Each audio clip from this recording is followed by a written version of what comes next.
This show was first broadcast on Free FM 89.0, Hamilton, New Zealand's community access radio station. For more information on our station and the wide range of programs, visit freefm.org.nz.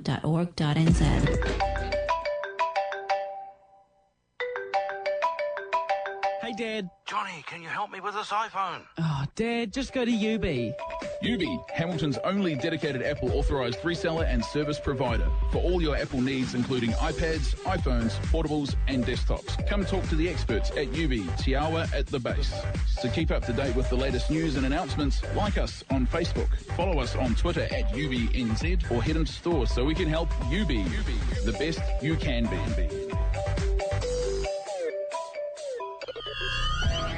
This show is proudly brought to you by the #Me Network.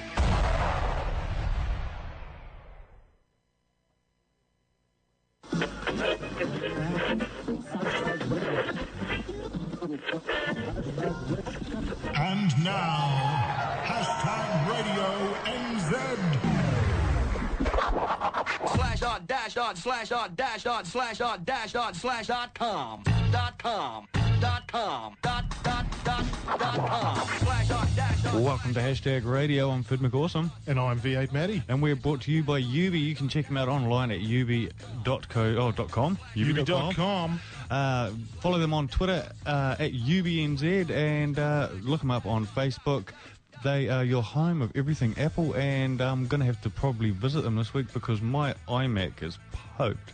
Oh, no. What's it doing? It's just not booting up. Gets to the load screen and she just like hangs. So what year is that one? It's a bit of an oldie, but UB are the only New Zealand authorised repairers of Apple products. So you're heading out to Te Awa at the base? Yes, I will, and I'll go to the boys and they'll fix it up for me, and probably be a good price too, hopefully. Wink, wink, nudge, nudge. I'm sure it'll be a good price. On this week's Uncultured Roundup of social media, web, tech and gaming, we've got a lot of gaming this week. I had the privilege of having a chat to the developers of a game that was just released yesterday. Oh, yesterday. Yeah, The Order 1886 on PS4. And, so we're having a chat to them a bit later on in the show, and we've also got a copy of the game to give away. Brand new game based in 1886. Yes, it's an amazing game as well. I'll chat a bit about it later on, the newest olden days game there is. Plus, last weekend, Carice and I... Oh, well done, Good Mr. grammars. English. Good grammars. We hang out with the guys from YouTube. YouTube were in the country last week. The guys from YouTube. Yep. That really narrows it down to about a squillion people. Yeah. Well, I can narrow it down further. It was only like 4 people from YouTube. Oh, okay. Yeah. But, that actually work for YouTube. They actually work for YouTube. Ah. And, so we got to hang out with them and take selfies? Yeah. As you do. Well, what we actually did, I'll just go into it now, shall I? Yeah, I why think not? So. Why not? Last week they held a conference, if you will, YouTube conference. Mm-hmm. Brought over a few guys from YouTube. There was a dude from the States, a dude from Singapore, a dude from Aussie. This was the New Zealand YouTubers group that put it together? Or? No, it wasn't actually put together by the New Zealand YouTubers group as such. It was actually brought together by the New Zealand Women in Film Association. Oh, okay. I love women in film. Yes, same. Some of my favourite films. Yes. Have women in them. But they brought these people over from YouTube, and it was a bit of a weird event, the day one, because they were introducing people into how to use YouTube. Right. So you had this room which was full with all these people who had paid to come along, which were people who worked for like TVNZ, TV3, Mighty TV, and all this. So these are the people who sat in the room absolutely terrified the entire time because they were basically going, on YouTube, there are New Zealanders who put on a video and get 10 million hits in a week. And these people are crapping themselves because they're like, well, we've just put on the X Factor and it didn't even get 100,000 watches. TV's different to YouTube, though. Yeah, it is, but that's what, these people didn't understand. They're trying to understand how the digital side is actually affecting their business and how they can utilise YouTube. Yep, to push their TV stuff. Yeah, exactly. Yeah. And they actually had a guy from Fremantle Media over in the UK come over, and he was saying basically how they're using it, and it's amazing. Cool. Yeah. So all the X Factor stuff that you see on TV, Yeah. on YouTube, sorry, is actually not uploaded by them. It's uploaded by fans of the show. And they have got this system where they just get the advertising revenue out of it. So they're not stopping people from uploading X Factor clips. Oh, so they just take a share of each one. They Exactly. say, So in their opinion, it's not it's piracy technically, but they're saying, well, we can't fight these people. so we'll make money off them. Yeah. And then when YouTube have come to an agreement where leave those videos up and we'll just take the advertising revenue. Oh, I like it. Yeah. It's money for nothing. Yeah, and it's exactly. Yeah. But he did say that, they made like billions of dollars last year, this company, and he said a sizable chunk of that billions of dollars came from user-generated content on YouTube. Nice. Yeah. I want a piece of that. Yes. Don't we all? But then on the second day, because you had, I'd quit the day job so fast. Yeah. Gone.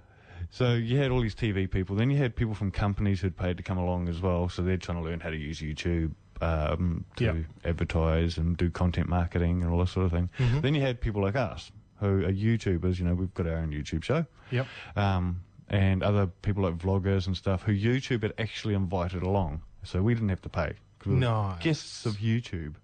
It's the way to do it, eh? Yeah. And so we sat in on this, and it was actually funny after the official event with all these people. We were sort of ushered away as, the internet people can go away now and we can talk with the grown-ups. So the TV people stayed in one room and all the people from YouTube, we all buggered off. And what we actually did was we went off with the people from YouTube. Yeah. And they go, right, what we're going to do is all you YouTubers are here. We'll do some collaboration videos. Let's just all film each other, talking to each other, filming each other, talking to each other. Well, some of the groups did something like that. But what we actually did was we spent the afternoon brainstorming an idea, and then the next day we produced it and filmed it and all that. And it's actually up on our YouTube channel. Oh, I must have a look. Yeah, so we did. Thanks for the heads up. You know you're a YouTuber when. You know you're a YouTuber when, and did all these skits and stuff. It was really cool. So if you check out our YouTube channel, youtube.com/#MeTV, I think our YouTube. Yeah, that's it. I believe you. Yeah. Or if you just Google #TV, you'll find it. Yeah. Yeah. Or just go to the website, #me.co.nz. Yeah, it was a really cool event, though. Really loved it. And hopefully we'll head along again next year. It was actually the first time YouTube had held a Collaborators Day in the world. Yeah. Was it worthwhile, you think? Oh, it definitely was. I came back from it and actually ended up with a job producing another YouTube show for someone else. Oh, nice. Yeah. And that actually kicked off this week, too. There you go. Just like that. Yeah. So if you're into a bit of YouTubing, or you've got a video blog or a vlog or whatever you want to call it, keep an eye out for that. Next time it's around, might be worth your while getting along. Yeah, well, if you're on Facebook, which, 99% of us are now, there's a group on there which is YouTube NZ. Yep. And the guys from YouTube, there's like 3 people from YouTube who are actually members of that page. Okay. And they post on there and when all these sort of events are going to be happening. The inside word. Yeah. Beautiful. Yeah. What else we got to talk about this week? Windows 10. Windows 10. Now, about a fortnight ago, I had a brief chat about using that on the laptop, didn't I? Yeah. But you've been trying it on the phone now. Yeah. Launched at the start of this week on on selected Nokia devices. Nokia. But you had to be part of the same sort of the Insider program. Yep. And I loaded it onto my phone this week, and I've been using it all week, and it looks very much the same.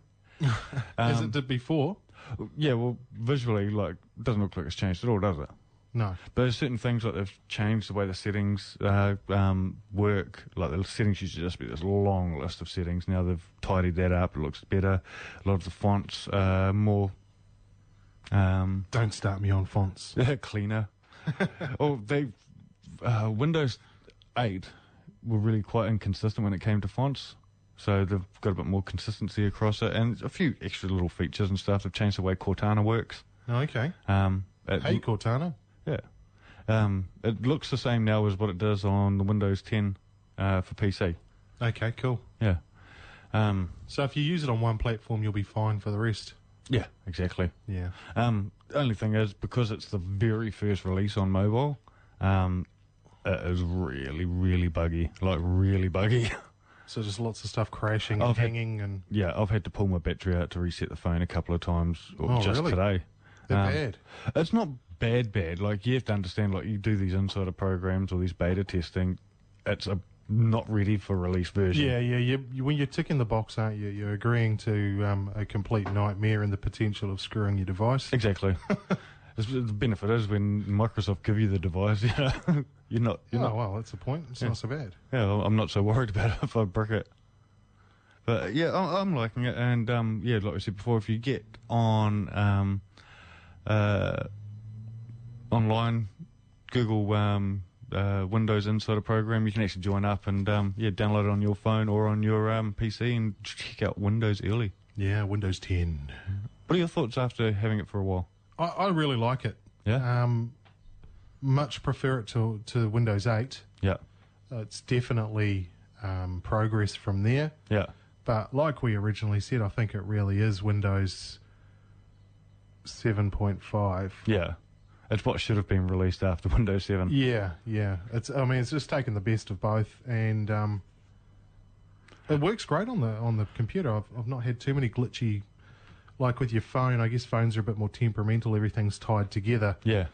On the computer, though, a lot of stuff is happy to work fine, and the things that won't work just won't work, but it doesn't really sort of kill everything else. Yeah, they're sort of programs all run independent of each other. Yeah. Yeah. But I enjoy it. It's good. Yeah. Do you see Google and Mattel have teamed up?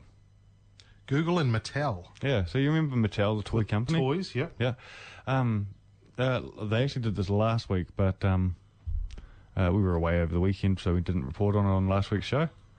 They've relaunched Viewmaster. Oh, Viewmaster, yeah. I remember you telling me something about it, but I never really got the details. Yeah. So what's happening with Viewmaster? So do you remember about a year ago at Google I/O, they gave away the paper Google Cardboard? Yep. Yeah. Basically, they've made that into a product. It's a plastic product. You put the phone inside it, and it's a VR for kids. You just need to have an Android smartphone. It doesn't seem to be fussy about which Android smartphone it uses either, as opposed to like the Galaxy Gear VR, which you can only use the Note. Okay, so you can use any... By the looks of it, yeah. But it doesn't seem to be fussy about it. Looks quite cool, very tidy, and they're still using the wheels. You remember, like, they used to have the wheels that you'd put in? And, yeah, the round disc with the pictures on. Yeah, exactly, on the old school Viewmasters. Well, instead of having a disc that you put in, it looks the same as those discs. And you put them down on the table, and it'll bring up animations on top of them. Sort of cool. Augmented reality. They were very good. I mean, for however many years ago that was that the Viewmaster first came out, they've been around for a long, long time. Yeah, you imagine... And they were bloody awesome, having 3D images to stare into. Yeah. Back in the day, that was our VR. That was high tech. That's as good as it got. So they've been sitting on what the Viewmaster sort of brand for a long time, and really probably haven't had any idea how they were going to use it. Good on them. Yeah. It's the best thing for it. Yeah, I think it's awesome though that they've actually found a way of releasing Google Cardboard as well. Because it was push the cardboard on everyone. Yeah, well, it was never going to be a product that they could release as cardboard. Yeah. So, anyway, this game that was released last week. Like I said before, I had a chat to them on last week. So we'll go to a break. Yep. Come back, have a chat about the launch, and we'll play you the chat I had with the guys from The Order, 1886. Nice. You're on hashtag. #me.co.nz.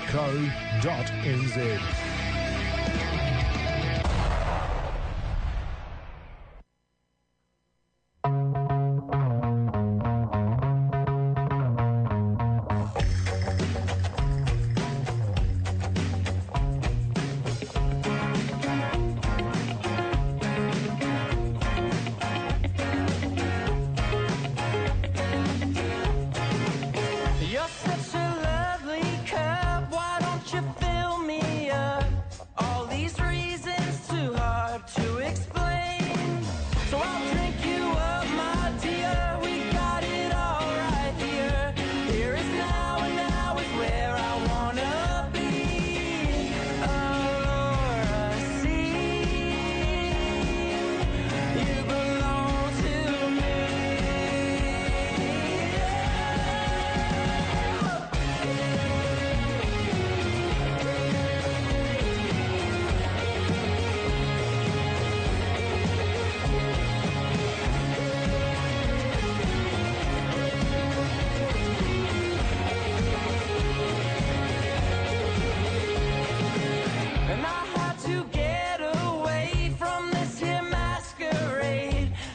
a time when a man loses his mind.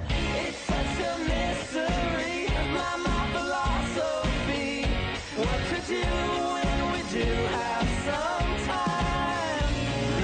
Laura, see, you belong to me. Laura, so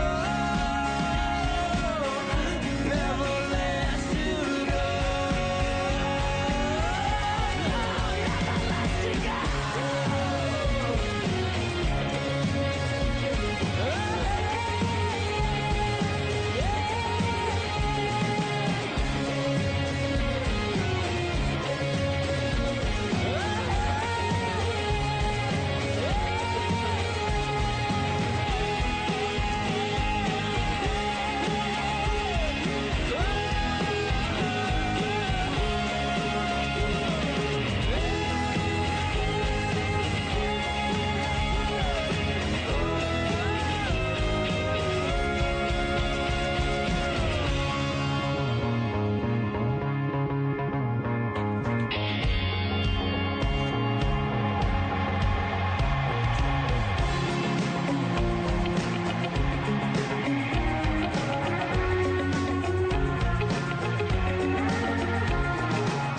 You're such a lovely car.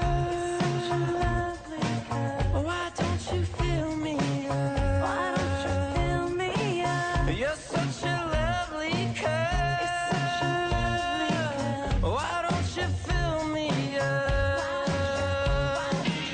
You're such a lovely car. Why don't you fill me up? You're such a lovely car. Why don't you fill me up? You're such a lovely car. That's right. Why don't you fill me up? You're such a lovely car. Why don't you fill me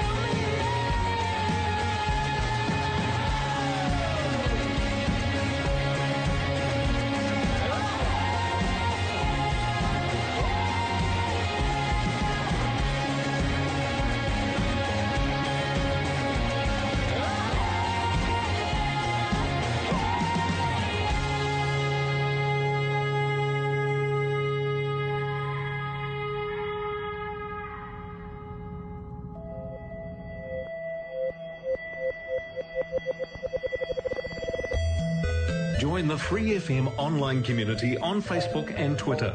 Get all the latest on-air updates plus plenty of sneak peek behind-the-scenes treats and giveaways. It's real community radio that you can be a part of. So what are you waiting for? Go on and get social with Free FM. Hashtag Radio NZ.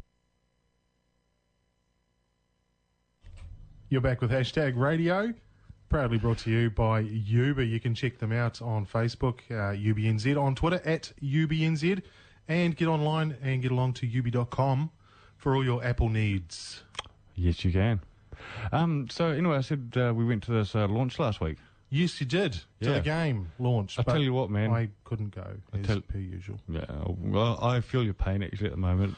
This is the first time I've had a full-time job in a long time. A full Monday to Friday buzz. The struggle is real. Feeling the pain. Yeah. Once upon a time, I'd be the one who's coming into the studio all bubbly because, you know, I've worked a 16-hour week. Yeah, you've done it tough. Yeah. And now I'm getting in the studio on a Saturday. I'm just like, oh, God, I'm knackered. Oh, I didn't want to get out of bed today. Yeah. I had to get out of bed early today, though, because we had our fibre installed finally. Oh, nice. Yes. Good old Snap internet. Yeah, hooking you up finally. Yeah. So Snap got the ball rolling, and we've got a good deal on some fibre. So you should check them out. Check out their UFB deals. They're well worth having a look at. Definitely. So got our fibre hooked up. What else was I going to say? Oh, this launch. Sony, I tell you what, man, they know how to put on a product launch. Yeah. amazing. They had people. I've seen photos. Yeah, they had people dressed up like characters from the event and all this. And then the game. From the game, yeah. Yep. And they had the developers of the Order 1886 there as well. Nice. I tell you what, man, we got to have a play of it at the event. Mm-hmm. Amazing game. Like visually, it is one of the most stunning games I've played. It's a what's the best thing you could say? It's a third-person game based in 1886, but it's a really different sort of reality in the game. Yeah. They've taken legendary characters that from novels and stuff like that, like the Knights of the Round Table, all that. But then they've also taken real-life people like Nikola Tesla, and brought them into 1886, where they sort of don't really fit in, but this is an alternate reality. Weren't the Knights of the Round Table real? I don't think they were. Oh, was that all just made up? I think it was all made up. I don't know. Yeah. But this entire game, it's all fictitious. It's what happened if. But amazing game. So Fid, you had a good long chat with these guys. We're going to play that for you now, and if you stick around afterwards, we'll tell you how you can win a copy of the Order 1886 for PS4. Yeah. So stay tuned. All right, here with Dana and Garrett, the developers, both developers for right. the Order 1886. Awesome game. We got to have a jam on it last night. We were one of the lucky few that also got it a couple of months ago to have a pre-release play on it as well. Nice. And I mean, the striking thing that got me is how cinematic it is, eh? Yeah. I mean, that was one of the big focuses, was to try to make a game that actually looks like and feels like a film. So that was like the aesthetic quality of it. Yeah. You were saying last night when we were having a bit of a chat that it's been a double-edged sword for you, though, the cinematic thing? Yeah, it's one of those things where, like, it's kind of funny that the immediate reaction from some people is to say, like, well, it looks so good, therefore it must be equally so bad in some other way. It's like, it's one of those funny things where somebody has to find a fault with it. And of course, nothing's ever a perfect game. Yeah. We were talking about how no game's going to ever be perfect, and you kind of pick the perfect game. Even the perfect game is not perfect. And I think another misconception is that, we focus solely on the way the game looks and not at all on the way the game plays, and you've played it. So, that's not the case. We were extremely hardcore about gameplay at our studio, and that's actually one of the most, important things to us, obviously. So, yeah, to make it look good is kind of a double-edged sword. And so this is an original IP as well. Your guys' first original IP? Yeah, it's our first at the studio. We did two God of Wars and a Daxter before that, and then we did an Okami port. But yeah, this was in 2011. We signed up for doing our own IP, which is really, really exciting for the whole team, because we've been kind of cooking in our brains for probably 10 plus years in terms of trying to figure out, like, all right, how do we align ourselves? How do we develop our rapport? How do we make sure we have the right experience to do it right when we come out on this? So it's been a long road. It's been so how did you come up with the idea? Because I mean, it's quite a unique take on history and a bit of legend as well. Yeah, I think certainly from working on the God of War games, a lot of us were really excited about the idea of mythology and creating interesting stories that have a twist, that have enough background that you can pull from, and people can kind of go deeper into the things that maybe are outside of the scope of just one game. And then, Rue is definitely somebody who's very interested in history, does a lot of research in history, and I admittedly say that I'm terrible in history. But I'm not so detached that I don't know anything about it. But yeah, the idea of doing an alternate history that's infused with mythology was just really appealing, and I think for us, figure out, well, what kind of a game do we want to make? What gameplay do we think is going to be fun? It seemed to make sense to pick a time period where we could kind of tap into what's fairly popular for us. We like shooter games at the studio. Yeah. We play them a lot.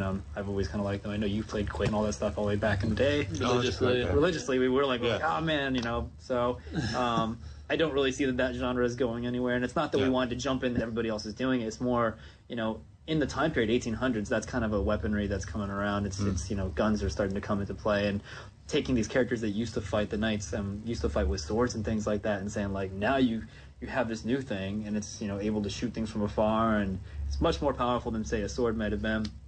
How does that change things for a group of characters tasked with killing creatures, So you guys have managed to also, mash together, actual history and, myths and old stories as well as historical figures. So how did that go about?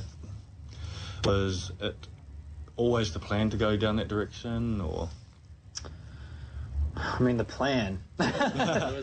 I think it just kind of grew, right? Like, yeah, you have it this, changes. You have this like thing. You're like, okay, well, we know what environment we want. We wanted that period. We wanted it to be, okay. Well, what happens? You know, everything. There's a catalyst, right? Yeah. Which is the human divergence. Like, you have the introduction to half breeds. Yeah. And so, how would that change society? Like, how would it work forward from there? You know, obviously you're at war, so that's going to push technology forward in a different direction. It's going to push social and economic things in different directions. It's going to push social issues in a different direction where there might be some resentment and other things that wouldn't typically be in when you have a war state. So it's kind of an interesting kind of thing that grew up from there in terms of like introducing, you know, actual historical figures. I think that just goes back to being grounded, right? You want people to be familiar with the story enough, but you want it to be unique and like a fresh take on it. So, and you've even sort of pushed the internet's favorite scientist into the game as well. Is it really the internet's favorite scientist? He's number one or number two. I think it's official. I was gonna say, I feel like I should type Google. I should Google Nikola Tesla, and I'll see his portrait with like an official like gold seal next to it. You have the Twitter check. I'm pretty sure he's the favorite. Like, will it have like thumbs up at the bottom, like subscriptions and stuff next to this picture? Yeah, I mean, he's actually somebody that in pop culture right now is starting to come to the forefront. And people are really interested in. We have cars now named after Tesla. Tesla is cool. I'm a huge nerd, obviously. I'm unapologetic about it. No shame, you're amongst friends. Unapologetic. And so, do tell. Like, Tesla was like, everyone knows he was brilliant, but he also has a really mysterious element to him. And that was the cool thing, is like, you don't really know a lot about him because he was kind of a reclusive guy. Everyone knew he was brilliant, but he's kind of at the same time. And, you know, he talked about making death rays and earthquake machines. And he had this, like, he did a lot of research into resonance, which would, like, actually knock buildings down with, like, a very small device. And, like, all this stuff that was just crazy for the time. It was like he was so far ahead of his time in a lot of ways. And so it's just, he's just, like, the perfect character for that, where you're, like, he's just mysterious enough, but also known enough that he plays, you can kind of, I don't want to say take liberties, but you can work them into the story a lot. We probably did take liberties. Creative freedom. Creative freedom. But he's such a cool character in that he's mysterious, and so you can apply that and mold it a little bit. If it was someone else who was a little bit more showboaty, you knew every day of their life and how they worked out. So someone like Edison was a lot more in your face and showboaty, and it was like a marketing guy. Yeah, exactly. And he was really good about, you know, doing certain things. And so, I think Tesla was a really natural fit. Yeah. So you also have shifted characters sort of in time from, I mean, like you've got the Knights of the Round Table, who obviously weren't around in 1886 in the mythology. Allegedly. So you guys have shifted them completely into 1886. Right. What was the thought process behind sort of bringing them into the story? I think when you start to look at, like, what are the things that could have really drastically changed and altered history, that's probably one, for us at least, at the very core of our story, one of the biggest ones, right? Is we have that element and then this offshoot of humanity. You put those two things, plop them in 1886. Already, I mean, well, plopped way earlier than that, but already you can see where things start splintering and shifting, right? So I just think, like, the idea of taking something really old and then saying, but, like, what if this thing could actually last longer and then kind of come into modern time? How would it transform? What are the changes that would have to come about to a group of characters that, like, you know, their whole understanding of the world around them, as it were, when they first founded it, it's going to change. It's going to shift over time. You know, like anything else, any long-standing organization is going to go through growing pains. And then seeing the way that society changed around them, and, you know, the introduction of the horror element of the game, the half-breeds, and how they're like a plague that is feeding on humanity. You know, and then humanity resenting them at some point for the fact that they're viewed as this extension of the government, this group that is really only after the welfare for the very rich. That's what people think. You know, the downtrodden are looking at them as a target, a thing to point at that says, like, they're our problem, you know. They're the reason why there's this big gap in inequality. How come they're not coming into Whitechapel protecting the poor from being eaten by these things? You're you know, look after the rich, you know.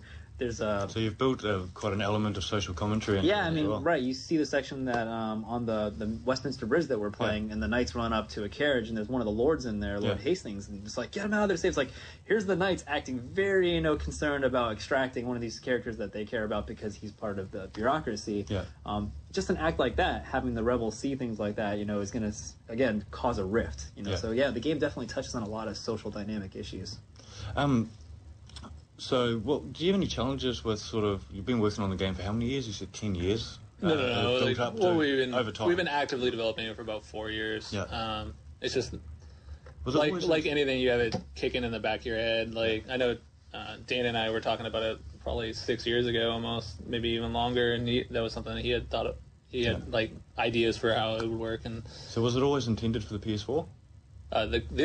This game was always intended for the PS4, yeah. So when we started it, we actually started. I was joking about it, is that we started the engine before we even knew what the PS4 was. Yeah. And so we had to guess, it's going to be this. Yeah. And luckily we were pretty close. Yeah. We were just a hair off in a couple of different aspects. Yeah, it was speculating. Well, what could next gen hardware really do? Yeah, and so I was like, well, let's say Sony and Mark Cerny and group went absolutely crazy and made the most outlandish hardware. What would it be? And we started from there, and it wasn't far off from that. There seems to be an ongoing trend with the developers I've spoken to over the last year on either console is they've had to guess. Yeah, I mean, what they're going to be developing. You got to be there's so much competition between the two parties right now in terms of Microsoft and Sony that they had to have a lot of secrecy at the beginning. So because they didn't want one could hear about the other and then match it. Yeah. And or outdo that, or they ended up pretty much matching anyway. Yeah, and especially with the lead time. Especially with the lead time, you have to be in development on the hardware, and you have to tell certain developers something about it so they can make games, so that when it comes out you have games for it. Titles, yeah. And at that point, if either side knows about what the other is making, you have plenty of time to make changes on it. Maybe not tons, but you have time to make changes. So the secrecy is actually a really interesting element. And you have this whole industry. And you have at the beginning, you always as soon as the hardware is ready and is manufacturable at a cost that is reasonable, it's pushed out. Yeah. And so that's true for any piece of hardware that's on the planet. And so the software has to be there, and then games now take forever to make. It's not like you're not pushing them out in 3 months. Yeah, exactly. Well, some games you can. The first game I developed took 9 months. Yeah, and that kind of is contrasted sharply by The Order, which took about 4 years. Yeah, and you can look back at even like Destiny took. I don't even remember how long it took. It was well over 5 years to make Destiny, and so you look at these games that are like the games now. They take forever to make in that scale, and so. But I mean, financially, they're paying off now a hell of a lot more than they used to as well. Yeah, I mean, bigger risk, bigger reward. Yeah. So I wonder how much money Donkey Kong made.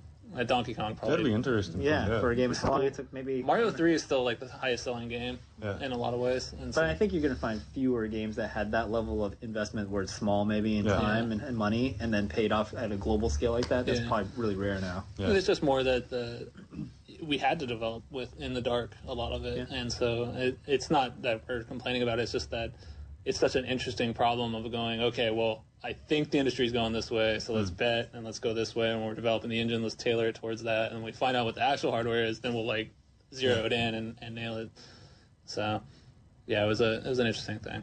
So was the game always intended to be in the style that it ended up being, always going to be a third-person shooter? We knew we wanted shooting. Right. We knew we were going to make a third-person game for sure. I think so far we've been pretty satisfied with making games that are third-person, just because we feel like it's really good for character-focused games to see your actual character, so that you can really, see, during the action how they're kind of carrying themselves, and just even the most subtle thing, like how does your character run? Well, if you do it from first-person. It's a very generic. I'm running. I'm maybe me running. Camera bobbing. Yeah. But if you see a guy and he looks cool or badass, or he carries a weapon, so it's that tells you so much about who this thing is that you're playing and how you feel about it. I think that's something that third person is really strong for doing. But art style wise, it transformed a little. I think in the beginning we were kind of trying to find our way and figure out how realistic do we want to go with it. We came from very stylized games in the past to something now that is a lot more realistic. And a lot of the reason behind that was okay, do we want to shoot for realism and miss? Because it's going to be really hard, right? Yeah. Now we know we're going to be on the PS4. Is it possible? are we going to look silly if we hit like, Uncanny Valley, and then on top of that, is it the right look for the game? And for us to try to make this alternate history that felt believable and grounded and felt gritty and you could like almost smell the air playing it. I don't know. For us, photoreal, as close as we could get to it, it just seemed like it was the right decision. So you guys put in a heap of research as well, like on location to get the visuals right, didn't you? Yeah, lots and lots of research. What was thousands of pictures, if not tens of thousands of pictures. Tens of thousands. Like 80, I think it was 84,000 maybe. Something like that. several terabytes on the server of just terabytes of just videos and photos and. So you guys all just went over to the UK? Oh boy, here it goes. He used the word all. I'm over it now. Okay, good. It's Garrett's favorite thing because he didn't get to go. So you got left at home? He got left at home, and I got left behind to work. Yeah. So no matter where we go now in the future, we'll just take him because you'll be the only one who'll say anything about it. We took a team of people over there from multi-disciplines at the studio to London and spent like 5 or so days, maybe 5 or 6 days there, and we kind of split up. We had assignments, this group is going to go and capture, say, that museum, that district, a couple pubs over here because we need to know what some of those places look like. We just scattered around and we had, different degrees of people's camera hardware and stuff to capture things. And, like I myself am sitting there, like literally shooting like hundreds of HDR photos from a 360 of like different parts of the ground. And I have people walking by scratching their heads thinking I'm a lunatic. Yeah. But, those things pay huge dividends because in the street. You get them back and people are sitting there and they're sculpting like stone and putting little like nicks in them and putting a bit of debris in between each of the rocks. And you take it for granted because when you play the game, you're just walking on it. But I mean, we look at the ground all the time. When you think about your life, you walk. Every step you take, every now and then you kind of glance down at a crack. And in games, we're picking up guns off the ground. We shoot guys, bodies falling. It's like so those details now matter. They all matter. Well, the details are great because, like, I've said this in the past. Is like we had a prototype before London, and if you look at the game before London. And then after the London trip, it's almost night and day. It'd be interesting to see. And so I'm sure it'll get at some point sent out, or it'll get leaked or something on YouTube, or it'll be on Twitch tomorrow. It's on Twitch right now, actually. But the really cool thing is like all the little details, and it was like things that I personally didn't even think of, like how welds were formed back in the day. They're a completely different form of welding, or like.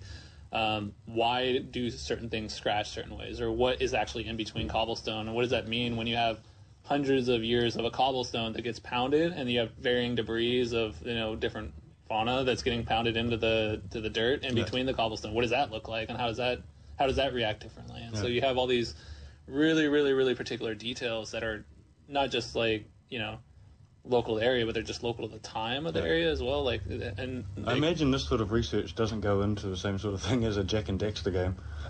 Well, that's true. It not that tight. I mean, you do different. You invest it differently in those kind of games, but those details don't. Those details don't matter when we did Daxter. Yeah, and in this game, the whole point, the number one objective is to get lost in it. Yeah. Right. You want to have people forget they're playing a video game. And feel like they're in a story. Yeah. And so, which I think you guys have actually pulled it off. From the small amount of game I've played, it did feel like you were, like I said, the way I explained it, it felt like you were playing a movie almost. Yeah, you want to like our goal, our number one goal when we set out was just like, let's not have them break immersion. Yeah. And so if you look at every detail or every decision in the game, it's to kind of tailor to that. So that's like, we have real-time cinematics for that reason. So there's no black screen in between gameplay and cinematic. It's a seamless transition going in. We actually blend in the things the actions you did carry into the cinematic. So if you throw a grenade and walk into a cinematic, grenades in the background exploding. You shoot someone a particular way, like in the shoulder, he falls that way in the cinematic. That actually is in the demo you played, where in the sniper sequence, however you shoot that guy, he falls. He reacts the correct way. If you shoot him in the crotch, you will actually see him fall, grabbing himself. And then the characters are looking back behind them, and you're like, I did that. That's awesome. And then you have the other one, too, which is, like, it's really, really subtle, but your equipment that you're carrying goes into the cinematic as well. It's just like all these little details that as soon as something's off, we're pattern recognition creatures. That's, like, that's humans' number one thing. Like, that's how we evolved better than everyone else, really. It was, our intelligence helped, but it was really pattern recognition that set us apart. And so humans can spot something instantly that's just not right. Yeah. And so if anything's off, it just, your brain goes, no, this isn't real. We're get out of it, you know. And so if we tried to get rid of all those different little problems. We had a good discussion last night about the marketing behind this. At the start, when the game sort of was first announced, I don't think there was a hell of a lot of focus on the half-breeds and the like inside of it. It did sort of come across more as just a almost steampunky third-person shooter. And then we've started getting further into the game story, or teasing the game story in the marketing. But then we had the Bobby Page, the Bobby Page trailer. How did that come about? Because that was, to me, that threw me from all the rest of the marketing material. I loved it. Yeah, I think most of the early marketing stuff obviously was kind of strategically building towards releasing information and teasing things. You know, we kind of started off with that E3 trailer where we announced the game and showed kind of something lurking in the fog, and that's very much kind of, I think that initial trailer gives people, I think, probably the best tease and glimpse of like what the tone and what the elements of the game might be, just in one piece.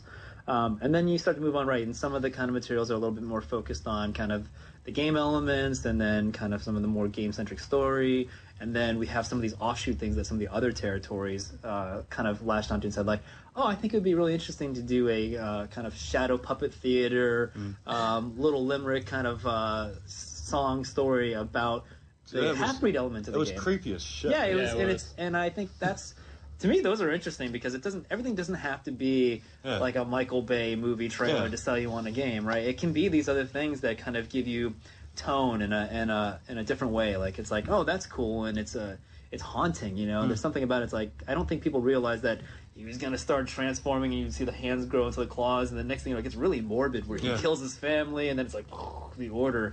I was like, that's cool. I didn't expect it. Well, when I was watching it, I didn't expect it to be an Order trailer. But you remember it because of that, right? I think that's what's great about marketing. If you did every maybe piece that way, you would just be like, I don't get this game. Whatever. It's that kind of commercial. Next thing I know, it looks like Katy Perry is announcing the Order. You just can't shotgun it. But if you have some of those pieces, they'll stand out. People remember them. So I went into the office the next day after seeing it the night before, and I was like, you have to see this trailer. This is the craziest trailer I've seen for this game yet. I think the last thing I really wanted to ask is, we've talked a lot about development and stuff, but the actual game, how would you sum up the game for people listening who... the game is, we call it like a cinematic action third-person shooter, where our goal was really to put you in a new world that's actually interesting and intriguing and deep and rich and has layers and is based on a believable alternate history where you play as Galahad, who's one of the Knights of the Round Table in the 1800s. And basically the tipping point where the battle between man and half-breed is finally kind of at a point where technology is allowing humans for the very first time to possibly eradicate the half-breed threat forever. And the game is just, it's just riddled with variety. You're never doing the same thing, it's to us, the challenge was really to make you enjoy a roller coaster ride where the game has like all these different ups and downs, and it's action at one moment, it's suspense horror, it's thriller, it's kind of drama. I mean, there's parts in the game that really go into drama and a lot of character work, and to at the very end of the day have you come away from this experience with something where you feel like it's enriched your life in some way, and you want to go out and you want to talk about it, and you want to share it with people and have discussions about it, and we've been fortunate enough to come away from a lot of tests on the game and have people share that with us, that kind of really got them energized to talk about the game and want to play more of it. Yeah. Well, I think you guys have come up with probably the most exciting new IP in the last year. Oh, It's one of the few new IPs, at least, that I'm really looking forward to. So, congratulations, Thanks so much. I hope it does really well for you guys. Oh, thank you. Thank you. And it's out February 20th. February 20th. Just around the corner, yeah. So it'll be now, because the podcast will be out there. All right. Oh, even better. So it's out now. It's out now. Out yesterday. Yeah. Awesome. Thanks for your time, guys. Thank you. Thank you very much. So you're listening to Hashtag Radio. That was Fid having a talk with the two of the developers from The Order 1886. It sounds like a phenomenal game. Very cinematic and beautiful and crazy. Amazing game. I've been playing it for the last 2 days at home, and I've been tweeting about the fact I've been playing it. I've been getting some replies, like people saying, it seems the reviews I've read are very short. That it's a very short game. Yeah. I think what a lot of people don't realise though is that media didn't get this game until late last week, and we weren't allowed to talk about it until yesterday. Yeah. So any reviews you've read are actually about the demo. Okay. Which was very short. Yeah, I suppose it would be. Yeah, it was like the first hour of the game. So, yeah, I love the game. I think it's got a massive narrative-driven element to it. Yep. It's only a campaign mode. There's no online mode for this. Okay. Yeah, so if you're really into shooters, love a really good, rich, in-depth story, I highly recommend it if you've got a PS4. And it's exclusive to PS4. So exclusive to PS4, and we've got a copy to give away. We have. So if you've got a PS4 or you know someone with a PS4 that might like the game, jump onto our Facebook page and have a look. We're going to put some details up there after the show. Yep, so that's facebook.com/#RadioNZ. Make sure you like us, and we'll have a post on there which will tell you how to win a copy of The Order 1886 for PS4. Beautiful. This next track is a gaming-related track. It's an English guy who he does rap songs all about video games. As you do. Yeah. Usually he does it about one particular game, but this one here is about the entire history, 40 years of gaming. You're on hashtag.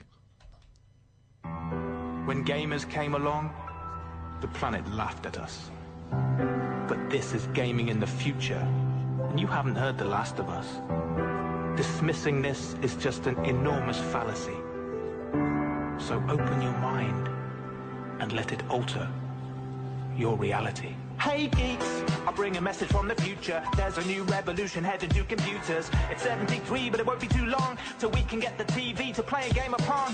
But it's time to break out of the house. The crazy days of space invaders await us, arcade potatoes. Swap the shooting range for computer games, arcade renaissance, pre-8-bit booming days. A new decade, welcome to the 80s. Pac-Man's the latest new craze, Qubits the rage. The first personal computers let loose as manic minor graduate time. As the fight is truly useless, elite gave legions of wee little boys. A deep space region of freedom of choice. Now here comes the console, the first one so ended an industry of dimensions untold. The birth of franchise, Mario Brothers, Donkey Kong, Monty Mole, Italia, the others. But the list to go on and on, longer than I can tell, until the 90s when the game became handheld. Meanwhile I bought stories of another time and point to click arrive on the shores of Monkey Island. Ever wanna see your chums beat writer? Then down your stand you need to try Street Fighter. A tournament with all your buddies in your front room. It's all good until you fight online on Doom. Hijack your mind, your mama can't abide this. Night trap, my lap, morals and tomorrow crisis. What are we doing to our youth? They're shooting people glued to screens with super glue. Computers need to be banned when the law's broke. Ban man run, ban Grand Theft Auto. Try something musical, but if you've a sore throat, have what you're after. Rap the rap. Tomb Raider, the tune invade your brain. Get in away and you'll make it taste the pain. A sport's a game always, and it's hard fact. And the game became a sport and its name was StarCraft.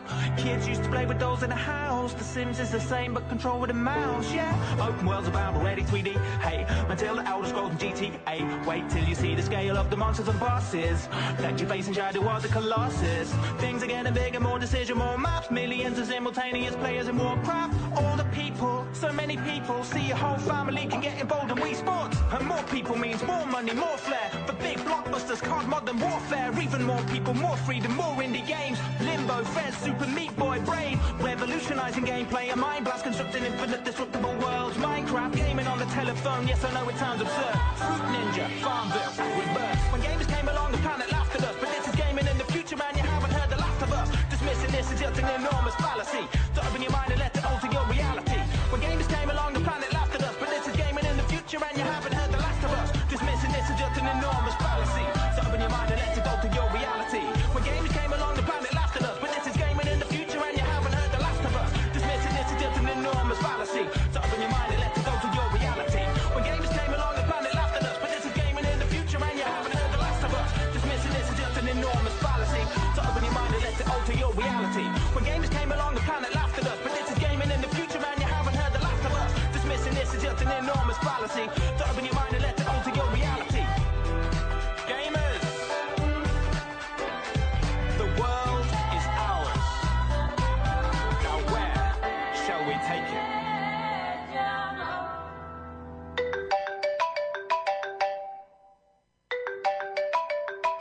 Hey, Dad. Johnny, can you help me with this iPhone? Oh, Dad, just go to UB.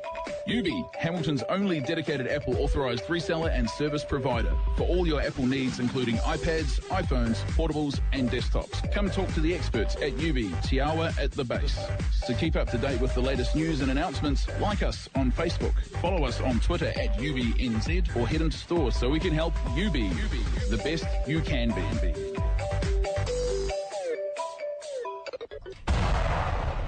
Hashtag Radio NZ. You're back with Hashtag Radio, and I don't know if I like that song. I mean, you reckon? Some interesting lyrics, but it's not my cup of tea. No, I thought it was quite a clever song. He's managing to jam all the iconic moments of gaming from the last 40 years into a hip-hop song. Yeah. Skinny little white guy. Who needs all those old games when there's new games? Hey, if you do get into those games, there's a great podcast on hashtagme.co.nz called Bits of Awesome, which is a retro gaming podcast. Oh. Yeah. You should check it out. Yeah. I think I might. Yeah. Access is granted to that podcast. Oh, thank you, Fid. Yes. Also, if you're into Access Granted, there's another podcast called Access Granted on there. There is indeed. Oh, yeah. We've got a few bits and pieces. Yeah, growing. Xbox news. The March system update. What to expect. What can we expect? We can expect to finally be able to take a screenshot on our Xbox One. Okay. Yay. Is it quite a novel thing, is it? Well, I think it's going to allow people to do a bit more when it comes to custom wallpapers and that sort of thing. Yeah. I mean, every other device you've got, you can screenshot on, can't you? Yeah, I suppose. You can record your video, your gameplay, and everything else. So it's going to be nice being able to get screenshots there. The tile transparency that was introduced with last month's update, so that you can actually see more of your wallpaper through the tiles, is going to be getting some more settings so you can adjust the amount of transparency, which is nice. Yeah. You're going to be able to report spam messages. Okay. So if people are sending you...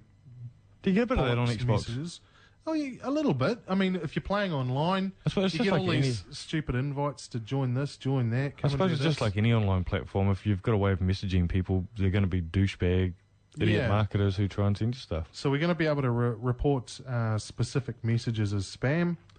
The One Guide for the TV support for Australia will be made available.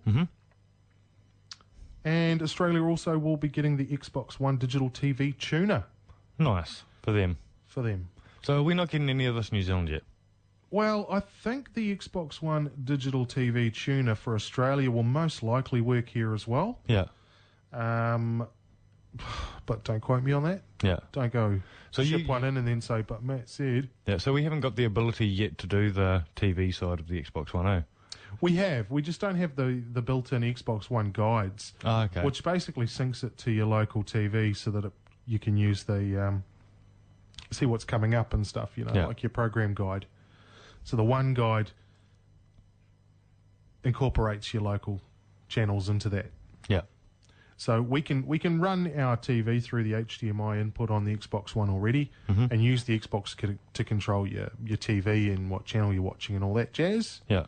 But we don't have the One Guide free-to-air TV listings. Oh, wow. So Australia are going to get that next month. And maybe us. No quotes. Well, the digital tuner is the little device you can buy. So you can plug your aerials. So you can plug the aerial straight into the Xbox, and it's got basically a Freeview tuner built into it. Oh, nice. Yeah. That's cool. Very cool. Yeah. Only going to work with the terrestrial aerials, though. They haven't done one yet for a satellite dish. Okay, yeah. Okay, so bear that in mind. Just like if you want HD Freeview, you have to be in a UHF aerial. Yeah. I think most areas support it now, though. Yeah, my aerial doesn't work. Not to mean that it's not available in your area. This is true. This is true. What else have we got? What have you been playing? What have I been playing? Nothing new, eh? Yeah. Nothing new. I really want to have a go on Don Bradman Cricket. Yep. that's available now, I think, for Xbox One. Yeah. Would love to have a blast on that, especially seeing as it's Cricket World Cup season time. Yep, and I see you actually went out and watched a game this week, or last week. Oh, yeah. This week. On the weekend, last Sunday. Weekend, yeah. Last Sunday, went along to Seddon Park and watched South Africa, Zimbabwe. Yeah. Great game. Some big hits. One of the dudes in the crowd took the one-handed money catch. Yeah. So he was a happy lad. It was really nice down there. Yeah. And considering it was South Africa and Zimbabwe, there was a big crowd, very friendly, supportive crowd. They cheered, clapped, every little achievement. You know, someone got to a 50, everyone stood up and clapped, and so on and so forth. There was no racial disharmony. It was very nice. Cool. The funny thing I find about this whole Cricket World Cup thing is actually seeing people at the cricket grounds on TV. Seeing them at the grounds. Yeah, like for the last few years when I've watched cricket or flicked over and seen cricket on TV, the cricket grounds look almost empty. But during the World Cup, you're actually seeing a lot of people turning up. So do you think this is going to be like a revival for other sport here? You're on Radio Sport. I think cricket's a misunderstood sport. A lot of people are like... Because I'm a hater. I'd rather watch paint dry. Yeah. It's like, well, do you know anything about it? Yeah. It's like when people hate on Twitter for, oh, no, I haven't got time for Twitter. Oh, have you tried it? Yeah, exactly. No, not interested. Yeah. It's like, well, how did you know you didn't like chocolate unless you tried it? Yeah. Jeez. So I've tried playing cricket and I've tried watching it, and I don't understand the sport. And I can help you. I don't have the patience to watch a game that lasts an entire day or 3 days. 5 days. 5 days, whatever. There you go, even longer. Unless it's us playing England, then it's all over in like 2.5 hours. Oh, so I heard. Yeah. Yeah, see, Twitter exploded. The world exploded. That was just the most fantastic game I've ever seen. Yeah? It was brilliant. We destroyed them. It sounds like a game I would have enjoyed watching because it was only 2.5 hours. I've watched episodes of wrestling longer than that. Yeah, so good luck to the Black Caps. They're showing every sign of going all the way, taking out this Cricket World Cup. That would be fantastic. Yeah. What has been funny is I've been kind of trolling during the World Cup without being nasty. And getting some hilarious responses online. Like on Twitter, I tweeted the other day, you saw it, you were the first to bite, which was, I don't know how to cricket. You bit straight away. And I did on Facebook. I knew you were trolling. Yeah, just after the win. Yep. All I put was crickets as my Facebook status. And then people all of a sudden, there's a massive line of comments about it. Discussions ensued. Yeah, I find it hilarious. Yeah. Because I don't understand the sport. It's like people who troll me during WrestleMania Day. Oh, look, it's a civilised sport. It is? For intelligent people, so we can't expect everyone to want to watch it and enjoy it. You've nailed it there. Anyway, that's just about us for this week. Now, like we were talking about earlier, all of our podcasts, including Access Granted, Bits of Awesome, and the One Question podcast, all available on #me.co.nz. Most of them are all available on iHeartRadio as well. That's correct. Stitcher Radio. Mm-hmm. Spreaker. Did we say iTunes? iTunes. Everywhere. We're viral.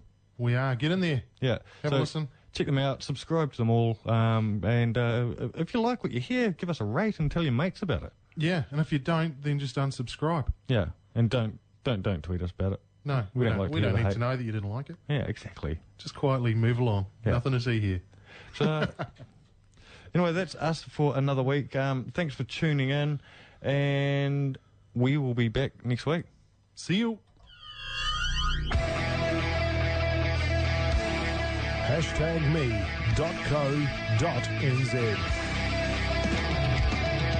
For more episodes of this community access radio show, please visit freefm.org.nz. Thanks to New Zealand On Air for making this podcast possible through funding the Access Internet Radio Project.